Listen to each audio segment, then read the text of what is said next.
England when they won the World Cup. That was a big upsurge. And then if you watched the game the other day, I don't know if you noticed, but the 3 best players on the field were all from Argentina.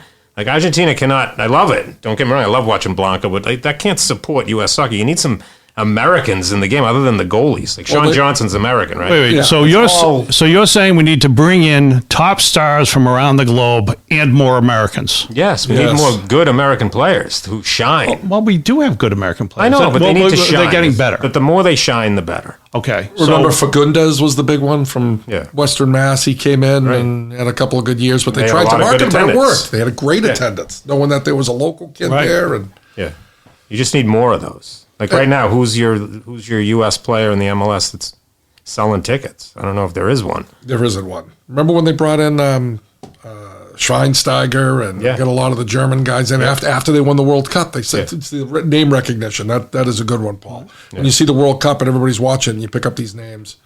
Who was the guy from France that was here? He ended up big corruption afterwards. He came over. He sold some stadiums out. Charles de Gaulle. It was a guess. I had heard his name somewhere. It sounds French. Oh boy, we must be close to the end. What's next? Henri Richard. Thierry Henry. So here's the thing. Thierry Henry. Yes, you were very close with. Yeah, that's what made you name Thierry Henry. He was worth going to. I was picking a Canadian. I wasn't even picking a French. He was worth going. He was worth bringing here. Yeah, he was definitely worth going to watch. But one of the issues, Dave, that you don't know because you're a neophyte. Yes, they don't have fake turf in Europe. Yep. So someone like Henri came here and he said, and Zlatan Ibrahimovic also said this, I'm not playing on that crap. Yeah. So we'll only play on the grass. Remember this. I remember we need this. to get rid of that crap if you want these guys to come over. Yeah, why would they? They don't want to blow their knee out. But that also means that you can't have multi-surface stadiums. Right. Which means you've got to build stadiums for these teams, which means it's got to build, I don't know, how long do you build itself, though, to put grass down to bring him into play? Let me ask you this question. Does it really do Kraft that much good to build a new stadium when he is drawing 20,000? Again, I don't know if 20,000 in that stadium is a break-even proposition for him or a good idea, but certainly is better than sitting vacant. Yeah.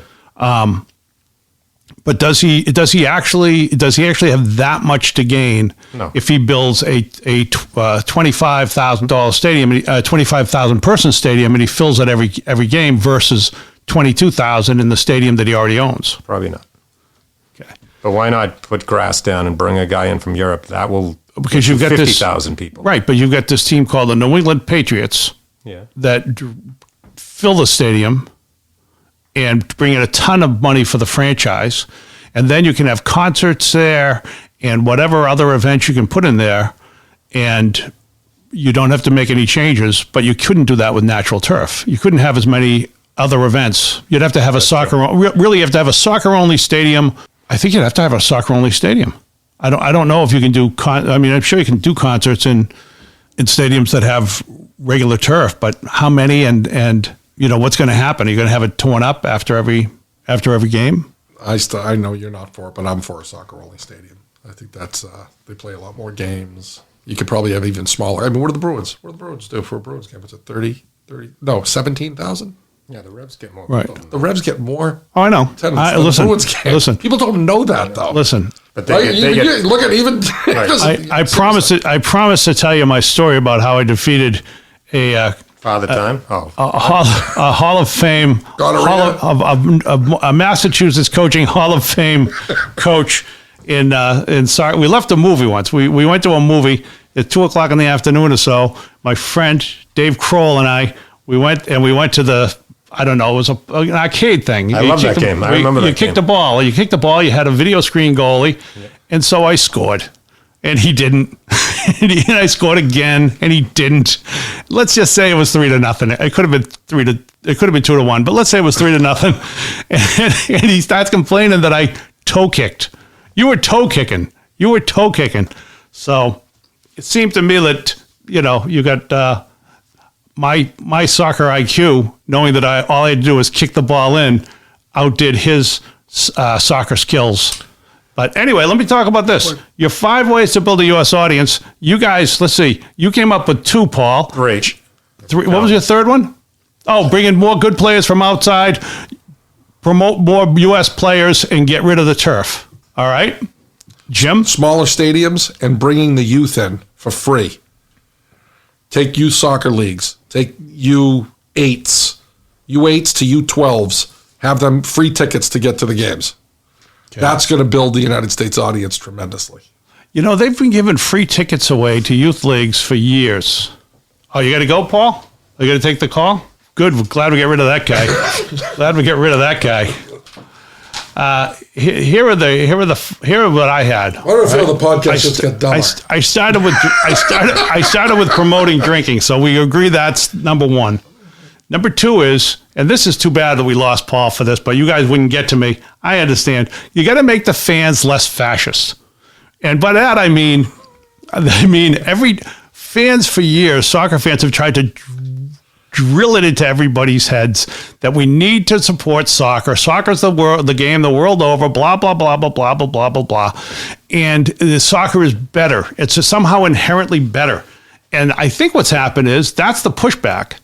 And that's why there's so much pushback. I think it's ridiculous that we don't say the top five, the major five sports, because it is. I think it's ridiculous that soccer isn't mentioned more in sports talk radio, because it should be. I understand why it isn't, the same reason that horse racing isn't, the same reason that boxing gets less play, because it's just not as popular with that broad base of people you would call a sports fan. You have your football fans, you have your basketball fans, but a lot of those people would also go into the category of sports fans. A lot of soccer fans are soccer only. And I think to get it more acceptance, you just got to get these fans to stop with the idea that all these other sports are somehow inferior and that soccer is better. That's my number. That's my number two. The other one is soccer parents have got to quit trying to cheat for their kids' benefit when they're in youth leagues. There's so much cheating. If you're going to say that you're better, you've got to be better.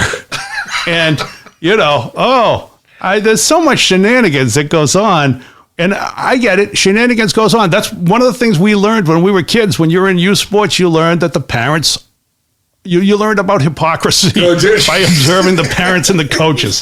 So soccer parents have got to quit trying to cheat. That's my third one. Here's my fourth one. And I wish Paul was here for this because I've changed my mind on this. I think you got to keep the dumb soccer rules. I think the idea that we put them in groups instead of we put them in divisions, that's going to confuse everybody.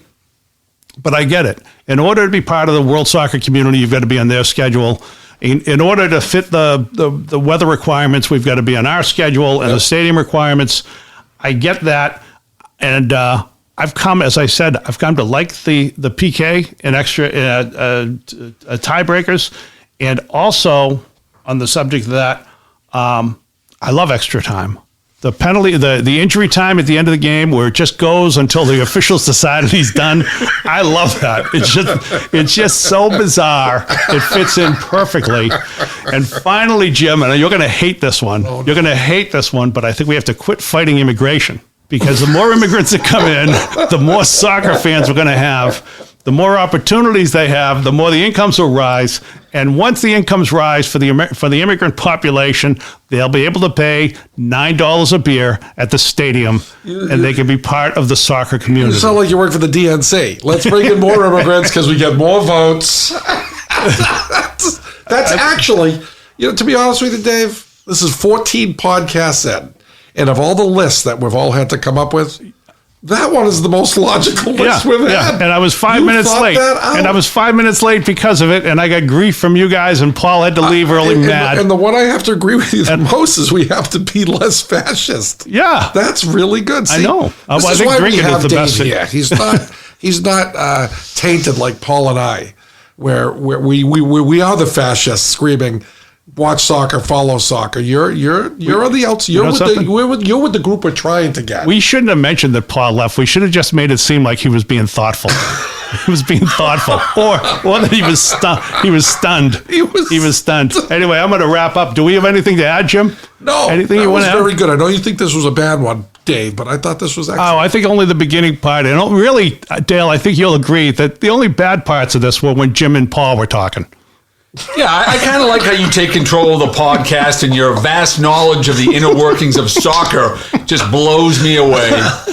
I can't believe that I would say talk about what was clearly an internet scam, and these two are like, oh, I wonder what she's like. And Paul left early so he can beat me to the airport. That's amazing. That's it for this episode of Soccerheads New England. We'll be back next week. We'd like to thank financial advisor Rick Spencer, our sponsor.